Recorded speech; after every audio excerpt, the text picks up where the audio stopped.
forbade the consideration of two subjects about which I feel deeply, and which I propose hereafter to treat with what strength I possess. For much thinking over my experience as a private in the Army of the Potomac has confirmed me in the belief I then entertained that the two capital errors in the conduct of the war on the Union side were, first, the calling for volunteers to suppress the rebellion, instead of at the outset creating armies by drawing soldiers rateably and by lot from the able-bodied population between the ages of 20 and 40 of all the free states and territories. Second, the officering of the commands in the various armies with West Point graduates by preference, on the assumption that they knew the art of war and were soldiers, and were therefore the fittest to command soldiers.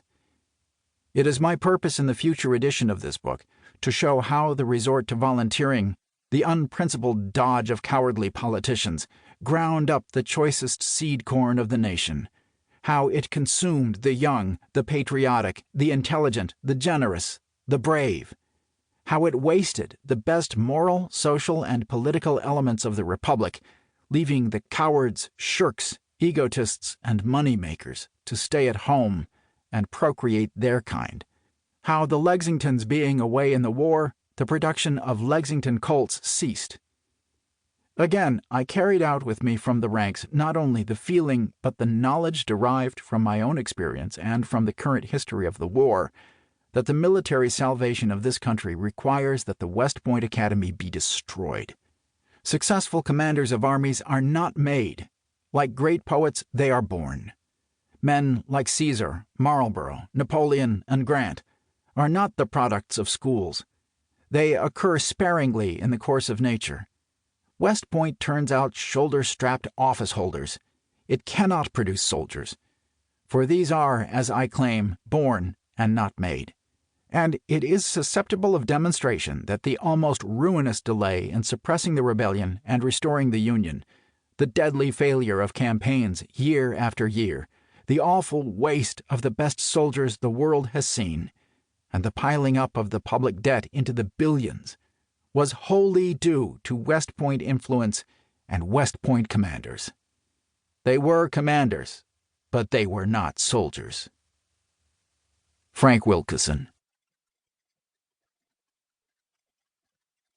Recollections of a Private. 1. From Barracks to Front. I was a private soldier in the war to suppress the rebellion. I write of the life of a private soldier. I gloss over nothing. The enlisted men, of whom I was one, composed the army. We won or lost the battles.